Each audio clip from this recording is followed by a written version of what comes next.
जी हाँ, स्वागत है आपका हमारे DKV एजुकेशन चैनल में। और आज हम बताएंगे आपको गुणज और गुणनखंड, मल्टीपल एंड फैक्टर। तो आज हमने ये टॉपिक लिया है गुणज और गुणनखंड का। तो सबसे पहले गुणज क्या होता है इसको हम जानेंगे।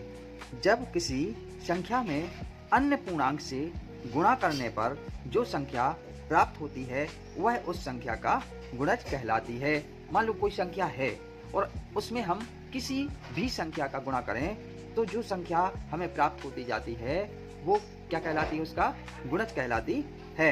जैसे कोई संख्या मान लो 6 है, कोई संख्या क्या है 6 है, तो इसमें हमने पूर्णांक 1 से गुणा किया तो क्या कहलाएगा, वो 6 आ जाएगा, 6 एकम 6। इसी प्रकार से इसमें जैसे हम 2 का गुणा करेंगे तो क्या आ जाएगा 12। और इसी में क्रम में हम जैसे मान लो 3 का गुणा करते हैं, इन पूर्णांक का गुणा करेंगे तो ये आ जाएगा 18। और 6 में हम मान लो 8 का गुणा करते हैं तो 8 छंग 48, कितना होता है 48, 48।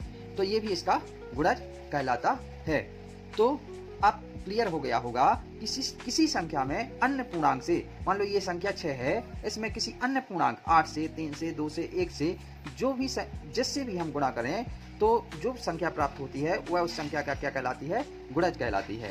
तो जैसे मान लो कह दिया कि 4 का गुणज लिखिए, कितने का 4 का, 4 के सभी गुणज लिखिए, 4 के सभी गुणज लिखिए। तो 4 में सभी गुणज क्या आएंगे उसके, 4 एकम 4, 1 का गुणा होगा, 2 का गुणा हो जाएगा तो 4 दूनी 8, 4 ती 12, ऐसे 4 चौके 16, 4 का गुणा होगा इसमें, 4 चौके 16, और 4 पंचे 20, जब 5 का गुणा होगा तो 20। इसी प्रकार से डॉट डॉट डॉट अनंत तक ये इसके 4 के गुणज कहलाएंगे। तो अब आपको समझ में आ गया होगा कि गुणज क्या है, मल्टीपल क्या है।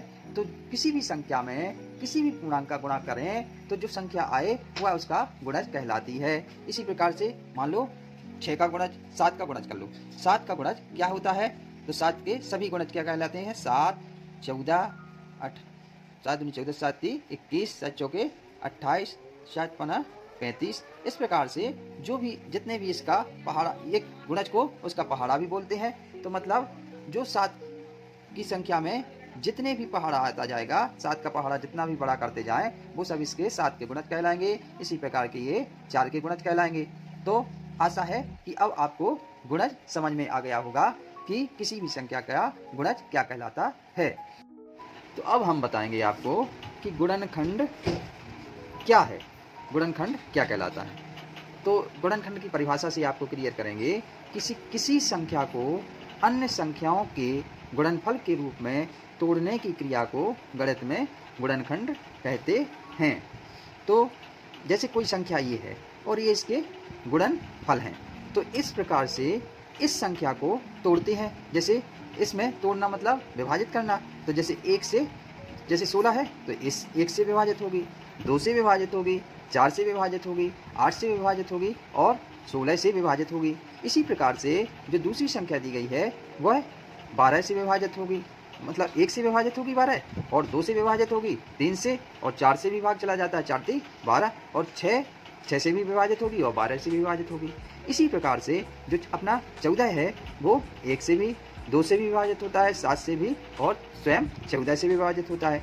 इसी प्रकार से जैसे 8 है तो वो भी 1 से विभाजित होगा, 2 से, और 4 से भी विभाजित होगा, और 8 से भी विभाजित होगा। तो हम ये समझ जाते हैं कि जो संख्या है उसे इन गुणनफलों के रूप में तोड़ने पर जो क्रिया होती है उसको हम क्या कहते हैं, गुणनखंड कहते हैं। तो इस प्रकार से हम इन संख्याओं को जो विभाजित हो जाती जिन जिन संख्याओं से, वह उसके गुणनखंड कहलाते हैं और ये उनके गुणनफल भी कहलाते हैं। तो आशा करते हैं कि आज का टॉपिक जो आज हमने लिया था गुणज और गुणनखंड, वो आपको क्लियर हो गया होगा। तो गुणज और गुणनखंड में अब आगे आपको कोई भी दिक्कत नहीं